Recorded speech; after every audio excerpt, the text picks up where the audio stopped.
Let it turn around. All right, so I want to talk about the gut, and I want to talk about the primitive gut tube. This is what you call a primitive gut tube right here. All right. So we're talking about embryology right now. Before you even become a fetus, when you're just in an embryonic stage, the first thing that grows on you is your neurological system, or what we call the nervous system, which is this yellow part here. And then notice, y'all, you're going to see the primitive gut tube. And what's hanging from this primitive gut tube? You see a green sac. This green sac is called the lymphatic sac. So it's three things that is being created when you are being conceived and your in conception come to a woman. The embryonic sac, once it goes through its gastrulation period, and then it goes into the ectoderm, the mesoderm, and the endoderm, and it actually end up being an embryo. This is how important these three things is on your body. So these three things we need to be paying attention to when we get older: the nervous system, the lymphatic system, and the gut, or what we're going to call the digestional tract. These are the first three things created when you actually get pregnant. It's called the primitive gut tube, y'all. The primitive gut tube. Everybody else on here can hear it. It must be y'all connection, family. Now check this out. Let's just run through this, family, because it's finna get deep. All right, I want to show y'all something. So now we're going to get into something called the foregut. So at the end of the third week, the primitive gut tube start growing things from it. I want to show y'all all of these membranes that is coming from this. You see that? The bucco-pharyngeal membrane, which is going to be a part of the lymphatic system, which is going to be the part of the mucosa membrane.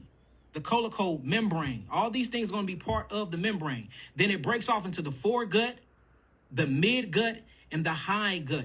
Then you see the intestines come from this. We're going to start seeing earlobes come from this, lungs come from this. Everything you can think of and every organ inside of your body come from your gut, even your brain, family. Notice how the head is tucked in and the heart is tucked in, and then all these things start growing out from the primitive gut tube. Everything inside of your body, every major organ inside your body come from your gut. So if you got an organ problem, you have a gut problem. And the reason why is because all these things come from the gut, y'all. Look, y'all think I'm playing? Let's just look this stuff up. So we're talking about the post-laryngeal part of the stomach. From that comes the esophagus, the stomach, the duodenum, the liver. Yes, the liver comes from the gut. The liver is a byproduct of the primitive gut tube. You see that? The biliary apparatus and the pancreas. So all of these things come from a primitive gut tube.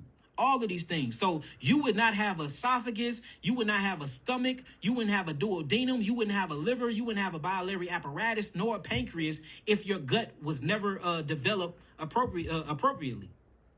You see that? What type of science is this? Right now, we are into embryology. That's the type of science you can call this, embryology. All right?